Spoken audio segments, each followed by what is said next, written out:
Miss Lupo, you make me do work now. I eat my dinner. Now. What shit is on my screen?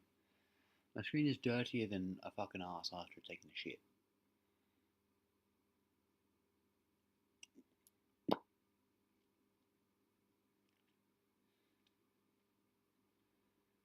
Okay. Section 3.1. Only 4 paragraphs to go, Zane, and 2 of them are shit small. Let's go. Okay. We can do this. We can get to the end without being a fuckwit. No, we can't. I ain't smart enough. That stupid phone better buzz before the end of this assignment. Yeah.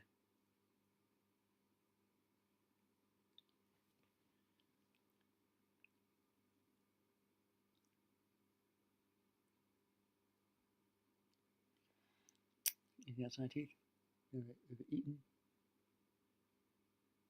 No, I think we're good. Okay.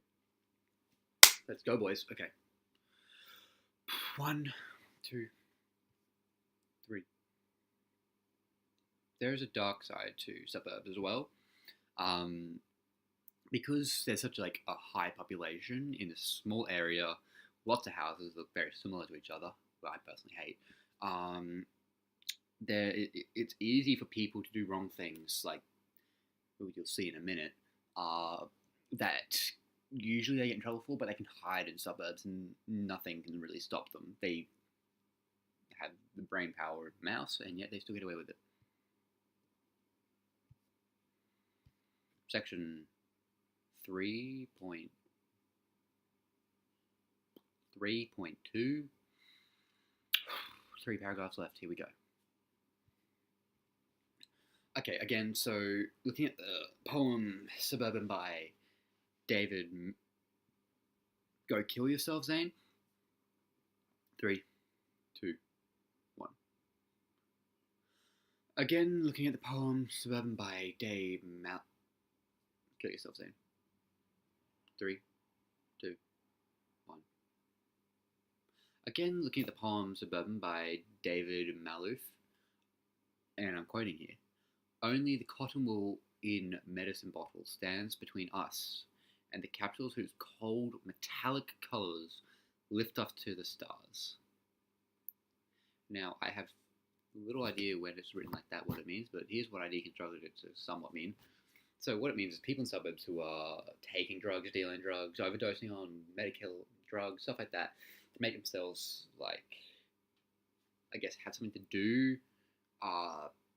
It keeps them occupied. Bad way to keep yourself occupied. And this kind of shows that in suburbs there's nothing to keep you really occupied so that you don't do stupid things like this.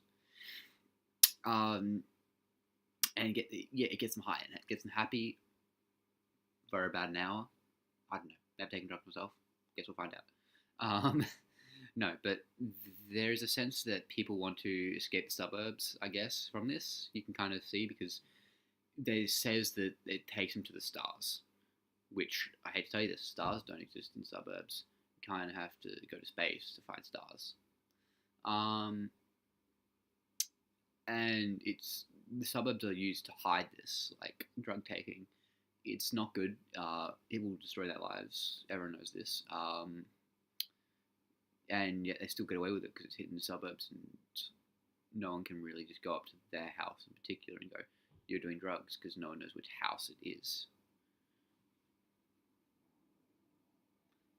3.3. This is the last big one, and then there's one more small one, Zane. We can do this. I ended up slouching halfway through that, and I hate myself for it. 3, 2, 1. In the short story Neighbours by Tim Winton, we also see that the indigenous population feels like strangers in their home. We see this when he writes, when they first moved in, the young couple were wary of the neighbourhood. The street was full of European migrants. It made the newlyweds feel like sojourners in a foreign land. And I probably pronounced that word wrong, by the way, so don't take me for 100%. What they mean is that they don't feel comfortable around all these strangers. They feel like there are more of the invaders than them, and they're not wrong. A sojourner is a person who resides temporarily in a place, so they feel like they don't belong there. Final paragraph. Thank fucking God. Three,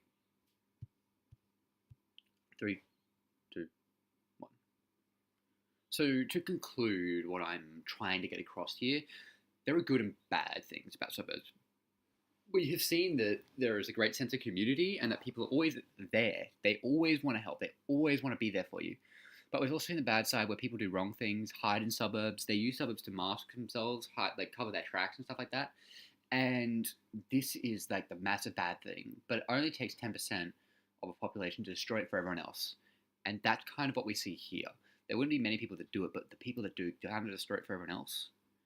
And that's not fair on anyone else.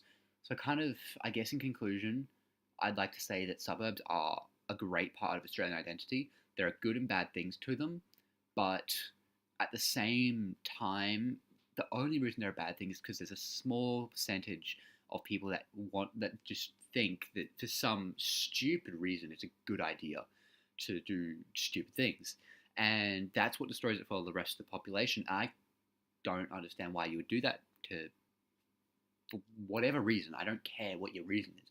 If you're doing that, you're an idiot, and I strongly believe that. Cool. So, thank you for listening. I'm sure I cut myself out of that by like leaning back like this and stuff like that, and by being a fuckwit. And we're gonna retry that conclusion a little bit. Okay, so thank you for listening. Have a good one. Give me an A, please. Let's try that. I'd love an A. Just saying.